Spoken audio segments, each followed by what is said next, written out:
UFC Macau Yan versus Figueiredo is now over. I'm a day late, but let's cover these fights. I'm Remy from the script. I gave you guys a script. Now let's go over it. So for favorites, I had Wang Kang, Carlos Solberg, Feng Xiaokan, and Zhang Minyang. I did have the lady who reversed Tabitha Ricci, Xiao Nan. I mean, she was on the favorites list. I just wasn't that motivated, you know. I believed in her to get it done, not enough to put her in the favorites category. As you can see, this night was off night, you know. You're a genius until you're not a genius. I really believed Wang Kang was gonna get it done. There was no doubt in my mind Wang Kang was gonna lose. She was a minus 950 favorite for a reason, but you know, Gabriella did have the takedown advantage. I mean, the takedowns. She did have the grappling advantage, but I did believe Wang Kang was going to get it done. She looked amazing in her debut. First round knockout. It's very rare we see fighters come out in their debut and look that good. But hats off to Gabriella for getting it done. Wang Kang, I mean, losing to submission, I mean, it hurts, you know. But anyway, now we have Carlos Solberg. Solid pick for sure. Carlos Solberg did look good in this fight. And I had made a mistake last video. I said he's undefeated. He has one loss, but it was by KO. But, you know, he did look impressive in his fight. Not too much to say there. Then we have Feng Xiaokan, man. I don't even know if she's alive right now, man.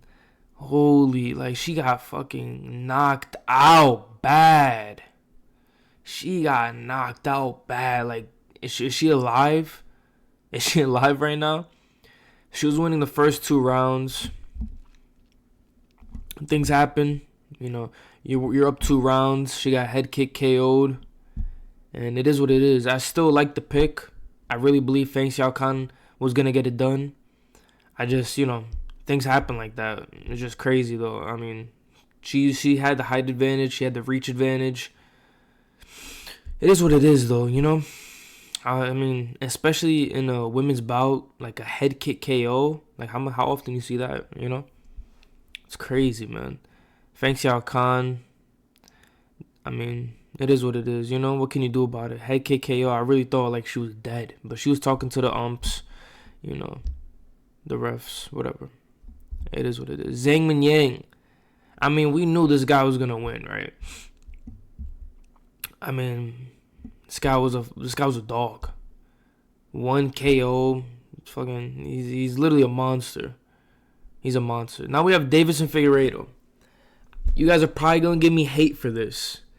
Oh, and you know, you always have that one motherfucker. Remy, I told you Peter Yan was gonna win. You suck at predictions. Listen, if you didn't check out the Davis and Figueiredo video on why I believed he had a solid chance, go check it out.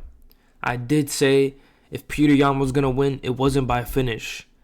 And he was going to try to keep the fight standing as much as possible. And that's exactly what he did. I said Peter Yan would win by decision. And he won by decision.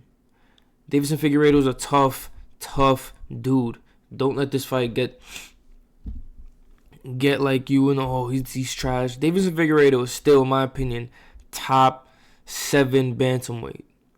You know, you have Corey Sandhagen, Sean O'Malley.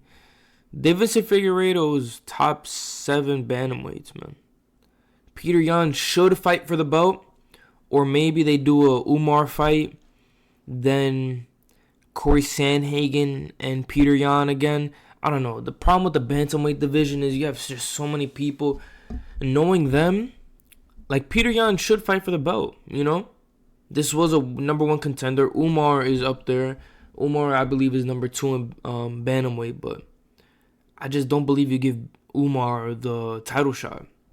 You know, he beat Corey Sandhagen, but I still believe he give him like another fight or 2, then give him the belt. You know, and now you have Sean O'Malley up for it. They'll probably give Sean O'Malley the rematch just because he's a bigger name than Peter Yan, but They could do a Peter Yan versus Marab fight. I know Ramadan's coming up, so I just don't know how that's gonna work between Marab and Peter Yan. So that's why I'd say they probably bring Sean O'Malley. I mean, we'll see though. But Deiveson Figueiredo, I really thought he had a good chance to get it done. I didn't put a lot of money on him. Like if you bet Deiveson Figueiredo and you were going to put money, you have to understand that Deiveson Figueiredo was versing extremely good competition. So you just can't expect, Remy, you said he was a good underdog and he lost. He's an underdog for a reason. Projected he wasn't going to win the fight. I just did my best to give you good underdogs. Every fight card. Then with Song Kenan, man. This guy lost by, I believe, KO. Like, come on, man. How you just going to go out like that? It is what it is, though. Then we have my boy, underdog of the week, Nicholas Mata. I told you guys, this was underdog of the week. We're now 2 for 2 in underdogs of the week. And we could have been 3 for 3 if I didn't make that Gerald Meerschaert pick. But listen, he was a plus 300 dog, and he almost damn near won that fight. We have Edouard the Locked, Nicholas Mata. Congrats to those who did place those bets on them. You know what I mean? We try to give you guys the best underdogs each fight card. And Eduardo Mora, plus 140. Nicholas Mata, plus 160 this week. Nicholas Mata looked amazing. Knocked Machete, whatever his name is. Knocked down Machete, I believe, in the first round. Knocked him down again in the third. Listen, Nicholas Mata has power in the hands, and he's a dog. He's a dog. Listen, that's all I have to say about that. Now let's go on to the bets we placed.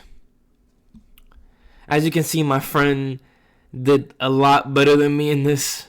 Granted, I didn't put a lot of money into this card. This was a really difficult card to break down.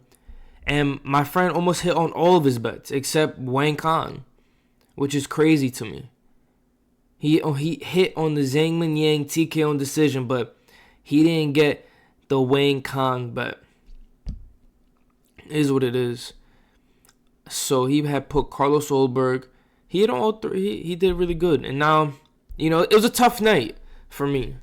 The safety parlay did not hit. Feng Xiaokan got knocked out. Wang Kang submitted.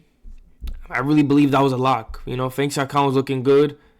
And Wang Kang, beat Valentina Shevchenko in a kickboxing fight. And she had a lot of hype behind her. I really thought this was a solid lock. But it is what it is. If you bet against Wang Kang, you cashed out big. Plus 800 underdog.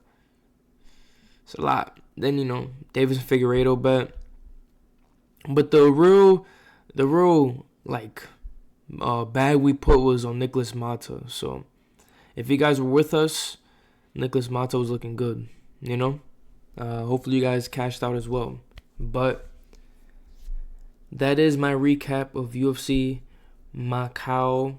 On the East Coast, I didn't really get to see too much of it because, granted, the East Coast, the fights start at 3 a.m. over here. So, if you guys watched it, hopefully you guys enjoyed it. Hopefully you guys enjoyed this video. Do me a favor, like, comment, subscribe. I'm Remy from the script. As you can see, we did pretty good on this fight card in general. Aside from Wang Kang and Feng Xiaokan, we did pretty good on this fight card, and Deiveson Figueiredo. Besides those three, we did pretty good on this fight card. If you guys like this content, please like, share, subscribe, and in the description, before I go, sign up to the newsletter. It really helps support the channel. You get all these picks early, all access. Become a premium member. It's only $10 a month. $2.50 a card. It's a cup of coffee. Come on. Show some love. But I appreciate you guys for tuning into this video. And I'm out.